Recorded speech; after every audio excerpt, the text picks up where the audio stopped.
So recently, Victor Wembanyama declared that he feels that he should be the MVP of the NBA and gave a few different reasons as to why. And Nick Wright, among a few other media members, but primarily we're going to be focusing on Nick Wright, had a lot of pushback for this. And I think a lot of the reasons that Nick gave are quite silly. Hello everybody, welcome to Also Rusty Podcast. Subscribe to the channel and drop a like on this video. Trying to hit 150k or 200k subs, whatever. Subscribe, you get it. But first, I want to take a moment to appreciate that I'm doing my dream job right now.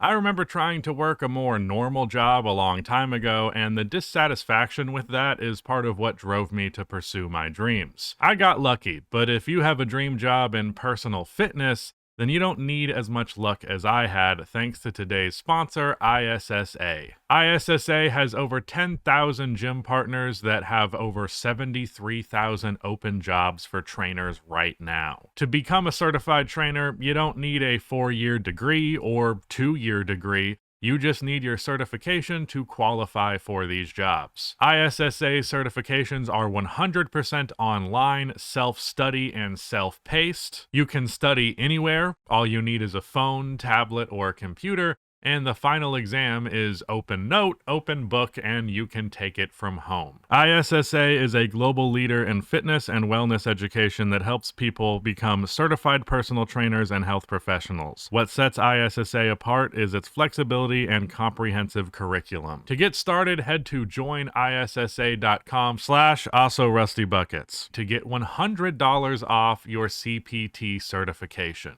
That's joinissa.com/AlsoRustyBuckets at the link in the description and pinned comment to get $100 off.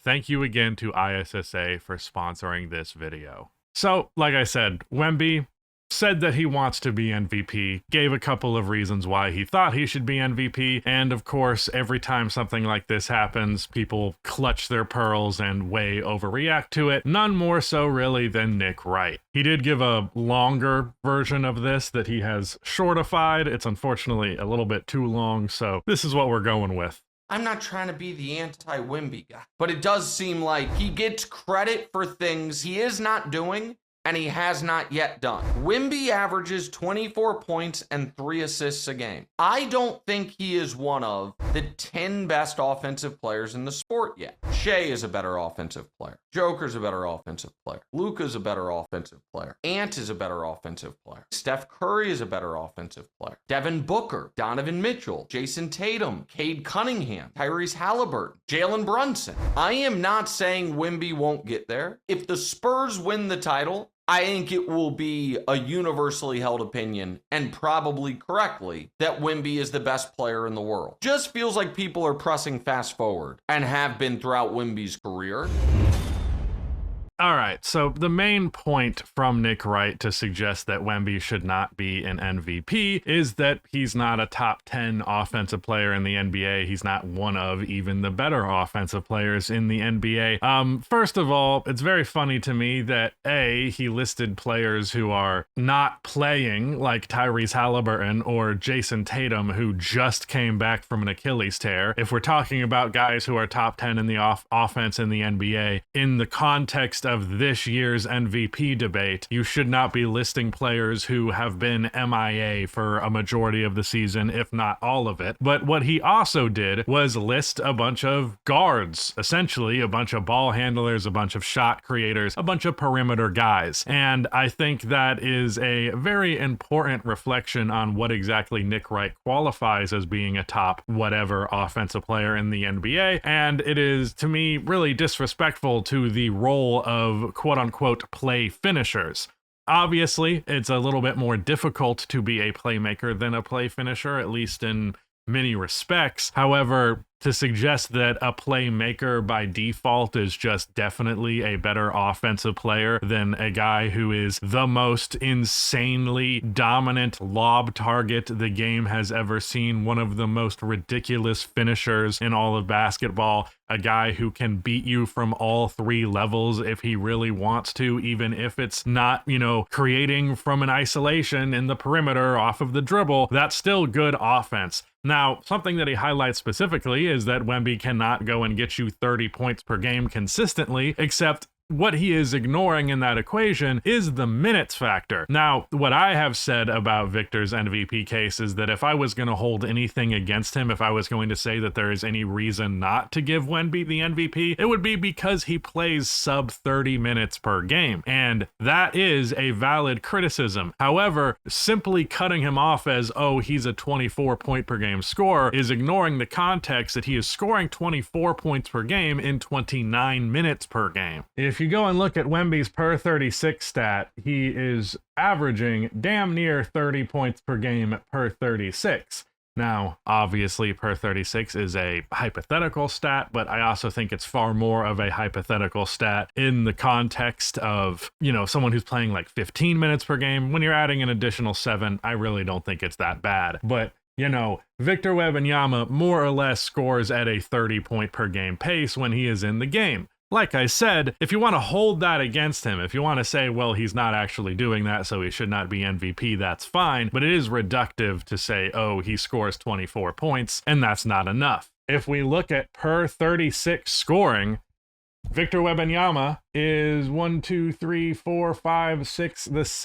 the seventh highest volume scorer per minute in the entire NBA, over Nikola Jokic, over Devin Booker, over Tyrese Maxey, over Jalen Brunson, Jamal Murray, Cade Cunningham, another player who is listed over him, Kevin Durant. I don't even know where Steph Curry would be on here, but it's not as simple as, oh, he scores 24. If you want to go throw this to per 100, if you'd prefer that metric of gauging things, Victor Wembanyama is 6th in the NBA in scoring per 100 possessions. So not a very good argument right there at all. Another important factor is not even just making it as simple as points per game or points per minute. Victor Wembanyama has an intensely impactful offensive game that is not reflective in the box score. Now, obviously at this point, I think the term gravity has become pretty mainstream. I think most people recognize the rough concept of that. The problem is that Stephen Curry has been our idea of gravity to such a degree where we treat it like that's something that only perimeter players are capable of having. But Victor Wembanyama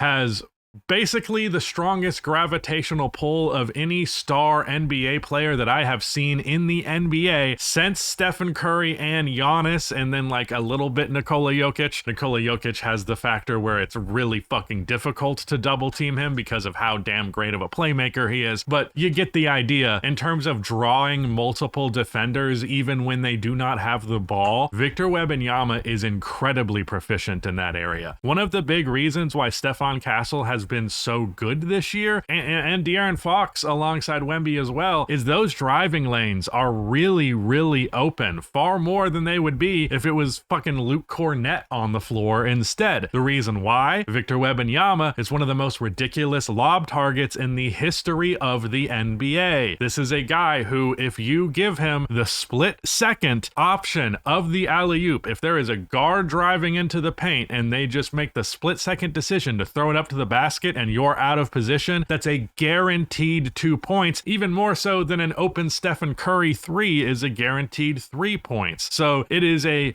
huge weapon that causes rim protectors to not stick onto driving guards like Castle and Fox as much as they should, because if they overcommit onto those drivers, then they leave the lob wide open. It's not easy to calculate. I'm sure there's someone smarter than me who could do it, but the fact of the matter is the Spurs offense is so much better when Victor Wembanyama is on the floor, and that is not just because he scores the ball, it is because he enables his teammates to score the ball in a way that they cannot when he is not on the floor. If you need some more advanced stats, Victor Wembanyama 5th in offensive box plus minus. He's also 3rd in box plus minus in general. And if we go into the on-off numbers, look at his teammates' offense, his team's offense with and without him, 122.8 with him, 116.4 without him. That is the difference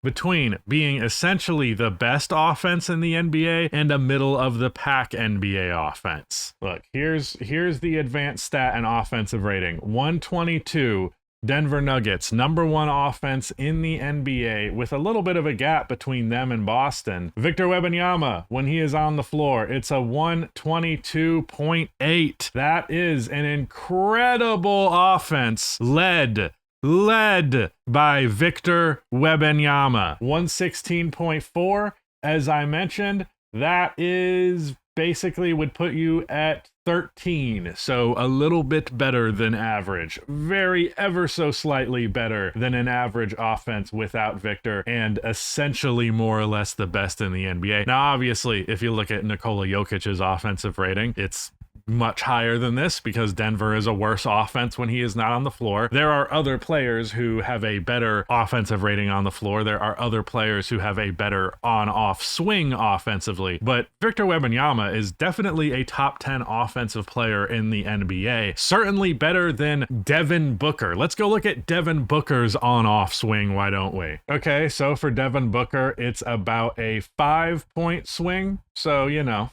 still positive, but it's not as good as Victor Wembanyama's is. Anthony Edwards, it's basically the same exact on-off swing offensive rating-wise with him. Jalen Brunson, it's about a 5-point on-off swing with him on the floor as opposed to off. So it's not better than Victor Wembanyama's. I imagine Luka, Shea, and especially Jokic blow him out of the water in that particular category.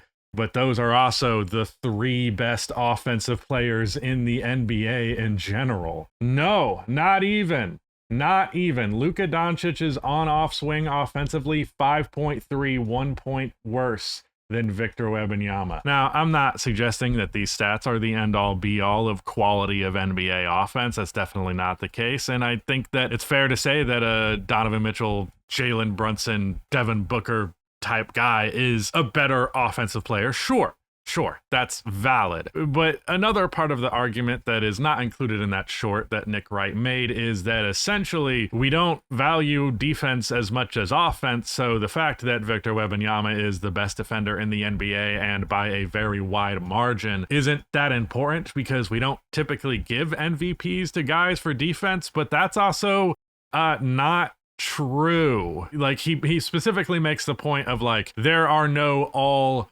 offense teams because it would be redundant to the all defense team, but that's acting like Rudy Gobert does not have multiple all NBA selections, like historically like a Dikembe Mutombo doesn't have multiple all-star selections or all NBA selections. So can you make the argument that no MVP has won that award primarily based in defense first? Maybe, but to me, I think what you should gauge the MVP on is the overall totality of their impact. And in the case of Victor Wembanyama, the only other player who is statistically as impactful as him is Nikola Jokic and Shai Gilgeous-Alexander. Like in terms of offensive and defensive impact in totality, that's really the only company that he is in. So yeah, are there a couple of better offensive players than him? Yeah, when Tim Duncan won MVP, Tim Duncan has never been like clear-cut top 5 offensive player in the NBA. And in some of his MVP years, he was not like dominating the point per game category. He's never really been that type of player, but his defense is unbelievably good. And he's a top 10 offensive player in the NBA. So if you cross that together, that is an MVP caliber player. If the argument is that Victor Wembanyama is not a top 10 offensive player, I just have to disagree on that front.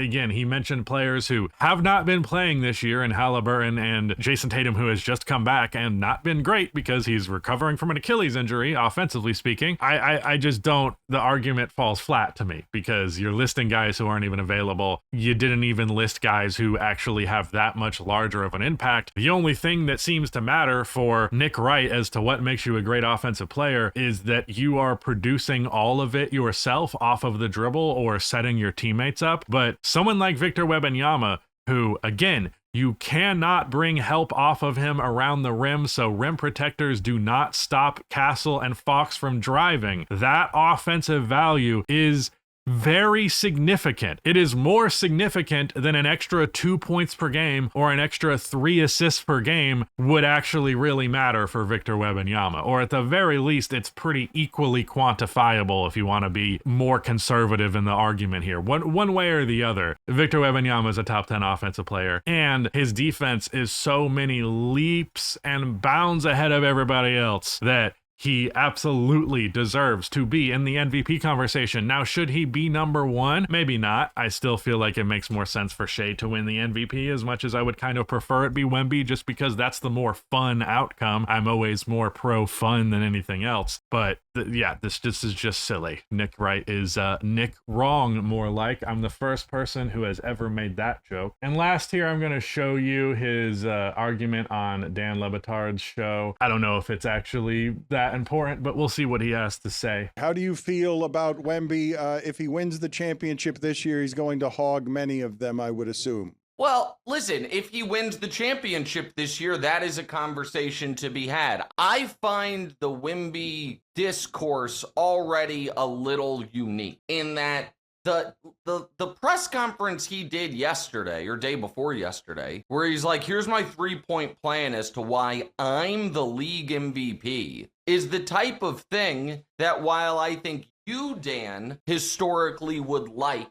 from your athletes, most in the media hate stuff like that. Nick, I gotta say, who gives a fuck what the media says? Like, as a member of the quote-unquote alternative media, I don't think athletes need to say shit based on what the media likes at all. That's, in fact, the exact reason why we have all these PR trained to the point of being borderline inhuman athletes, because they need to train whatever they want based on what the media likes. Yeah, fuck that. And the other thing, he went up to first on the MVP ladder after this. Now, does that necessarily mean that that's why it happened? No, but if the suggestion that the media, which votes on the MVP award, will dislike this to a degree that it hurts his case, well, that doesn't really appear to be the case here, Nick. He was asked. He was asked to give his 3 points. Like, it's not like he went up there and volunteered it. He was asked. No, well, hold on.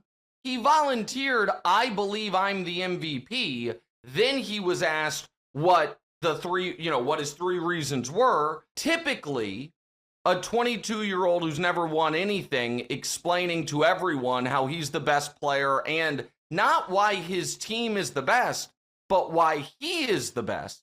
And typically, the media scolds that. Not with this guy who, since he came into the league, has been telling us about how the Spurs play basketball the right way, there are a lot of characteristics of Wemby's overwhelming arrogance that I tend to like in athletes, you tend to like in athletes, most of the media tends to scold in athletes, and with the 22-year-old French kid, everybody applauds it. I think if you think Victor Wembanyama is arrogant, you are the exact type of person that thinks that earned confidence is arrogance. Victor Wembanyama is not arrogant. He really just could not be less so that relative to the guy that he is. Victor Wembanyama is aware of how good he is and says as much, is forthright in the reality that he knows that he's as good as he is. Victor Wembanyama has every right to believe he's the best player in the NBA. He has every right to believe that he is good enough to win the MVP this year. And he says that the media always scorns that. Why, though? Like, this is a very common mentality that people have, that like, well, this is the way that it's always been, therefore that's the way that it must always be. The media having issue with athletes being real about where they think they should be in the rankings in the league, where they think they should be in award races, that shouldn't be the case. The media being a baby about that, they should grow the fuck up and not care. They also should get over it because it equals content, and that's the whole fucking game. So that's stupid. That might be the way that it's been, but should it be? No. Also worth mentioning, Derrick Rose, before he even suited up, opened the season at a press conference freshly after turning 22 years old saying, why can't I be MVP? He was laughed at for suggesting that he would go for MVP that year, and then he went and did it. So now we have this revisionism where we're like, oh, isn't that sick that he did that? The picking and choosing of when it's okay to be confident, when it's okay to say your piece as a player, it's entirely arbitrary. And if that's changing with Victor Wembanyama, that's a positive change. Why it's changing, I don't know. But if you think Victor Wembanyama is arrogant, I'm just like, okay, then just about every fucking NBA player is, because he genuinely could not be more humble in his approach. He says, I think I'm the best. I think I'm MVP for this reason, and this reason. That is not the same thing as like puffing your chest and being dismissive of the talents of other players, being a dick about it. Like, I just don't see any bit of that in the way that Victor talked about this. So yeah, I don't know. Something to be mad about in March, though. Something to make content about in March. So thanks, Nick, I guess. But that's it. Goodbye.